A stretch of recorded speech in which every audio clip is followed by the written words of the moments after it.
This couldn't be worse in terms of timing, both for defense spending, but also for the already embattled Prime Minister, Sir Keir Starmer. Mark, how important is this? And give us some extracts. Yeah, I mean, this is, as they used to say in Fleet Street, a marmalade dropper, I think. A pretty extraordinary moment for the government.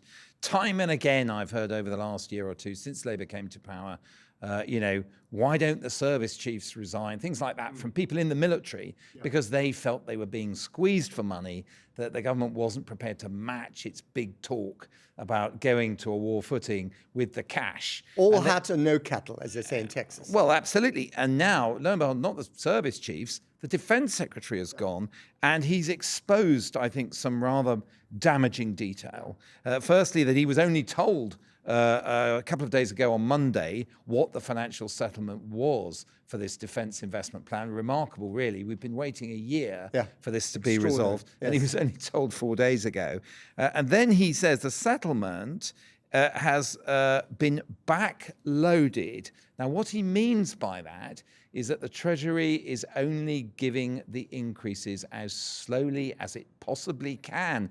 And John Healey specifies in his letter that that will only get defence to 2.68% of economic output, GDP, by 2030. That's in other words, below the 3% that had been promised. well below, and moving much more slowly than they want.